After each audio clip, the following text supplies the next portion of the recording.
ಅದು ಕೂಡ ಆಚೆ ಬರುತ್ತೆ. ಸತ್ಯ ಹೊರಗೆ ತಂದೆ ತರ್ತೀವಿ ಅಂತ ಹೇಳಿ ಪರಮೇಶ್ವರ್ ಅವರು ಮಾತಾಡಿದ್ರು. ದೂರುದಾರ ತಪ್ಪು ಮಾಡಿದ್ರೆ ಅದು ಕೂಡ ಆಚೆ ಬರುತ್ತೆ, ಅವ್ರ ಮೇಲೂ ಕೂಡ ಕ್ರಮ ಆಗತ್ತೆ. ಸತ್ಯವನ್ನ ಆಚೆ ತಂದೆ ತರ್ತೀವಿ ಅಂತ ಹೇಳಿ ಪರಮೇಶ್ವರ್ ಇವತ್ತು ಸದನದಲ್ಲಿ ಮಾತನಾಡಿದ್ರು.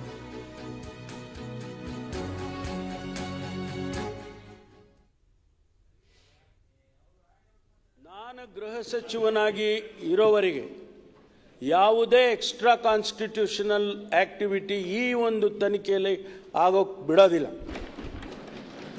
ಸತ್ಯ ಹೊರಗೆ ತರ್ತೀವಿ.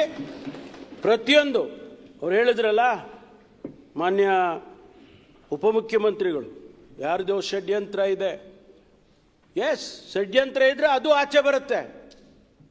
ಅವನು ತಪ್ಪು ಮಾಡಿದ್ರೆ ಅವನಿಗೂ ಆಚೆ ಬರುತ್ತೆ, ಅದು ಬರುತ್ತೆ ಹೊರಗಡೆ. ಅವನು ಸುಳ್ಳು ಹೇಳಿ ಯಾರ್ದೋ ಮಾತು ಕೇಳ್ಕೊಂಡೇನೋ ಮಾಡಿದ್ದಾನೆ ಅಂತ ಈಗ ಹೇಳಿದ್ರಲ್ಲ, ಮಾಧ್ಯಮದಲ್ಲಿ ಬರ್ತಾ ಇದೆ ಅಂತೇಳಿ, ಅದು ಕೂಡ ಸತ್ಯ ಅಲ್ಲ.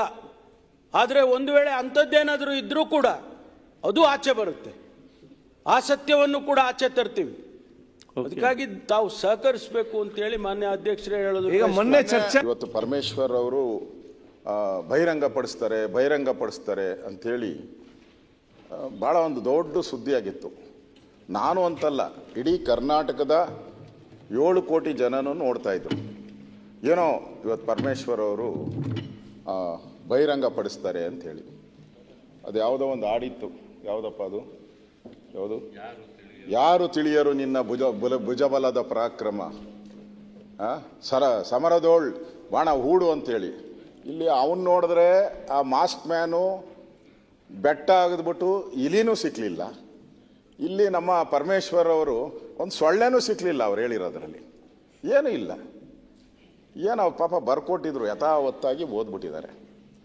ಇಲ್ಲಿ ನನಗೆ ಅನಿಸೋವಂಥದ್ದು, ಒಂದು ಕ್ಯಾಬಿನೆಟ್ ಅಂದರೆ ಎಲ್ಲ ಒಗ್ಗಟ್ಟಾಗಿರಬೇಕು. ನಮ್ಮ ಒಬ್ಬ ಸ್ನೇಹಿತರು ಹೇಳ್ತಾರೆ, ಈ ಧರ್ಮಸ್ಥಳ ಇದೆಯಲ್ಲ, ಈ ಧರ್ಮಸ್ಥಳದ ಈ ವಿಚಾರದಲ್ಲಿ, ಈ ಧರ್ಮಸ್ಥಳದ ಅನ್ಯಾಯ, ಮೋಸ, ಇಷ್ಟೆಲ್ಲ ಅನಾಹುತ ಆಗಿದೆಯಲ್ಲ, ಅದರಿಂದ ಷಡ್ಯಂತ್ರ ಇದೆ ಅಂತ ಪದೇ ಹೇಳ್ತಾರೆ. ಇವತ್ತು